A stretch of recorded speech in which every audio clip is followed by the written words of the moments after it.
Bismillahirrahmanirrahim. Değerli Bingöllü hemşehrilerimiz, size önemli bazı çalışmalarla ilgili bilgi vermek istiyorum.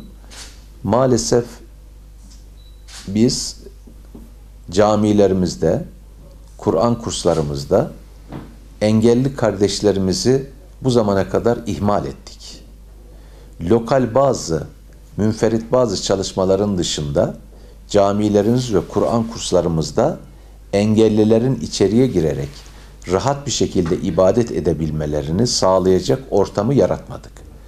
Geç kaldık ama hatamızın farkına vardık.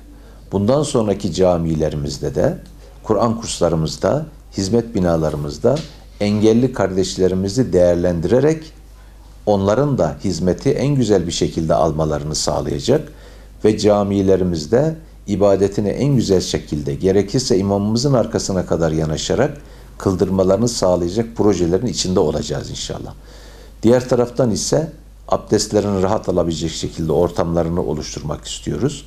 Maalesef merkez camilerimizin Türkiye genelinde olduğu gibi bizde de sıkıntılar var. Ama engelli kardeşlerime, dernekleri beni ziyaret ettiği zaman şöyle bir söz vermiştim. Ulu Cami'de rahat bir şekilde abdest alacaksınız ve imamımızın yanına kadar gelerek orada namazınızı kılacaksınız demiştim.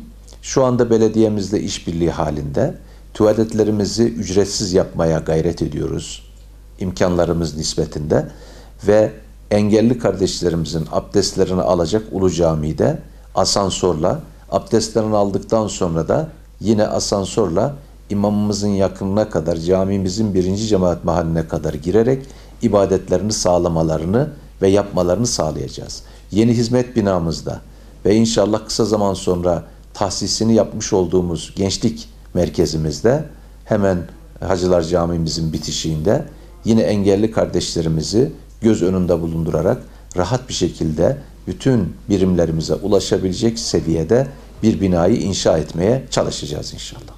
Tuvaletlerin şu anda planlamamız Hacı Hıdır Camisi ve Ulu Camimiz bizim Diyanet Vakfımızın uhdesinde kirayla başkasına vermiştik. Şimdi biz belediyemizle, Sayın Bakanımızla da istişare ediyoruz konuyu. Belediyemizle de istişare ediyoruz, meclis üyelerimizle. Bir yasal ortamı hazırlayarak tuvaletlerimizin tamamını Hacı Hıdır Camisi'nde ve Ulu Cami'de ücretsiz yapacağız.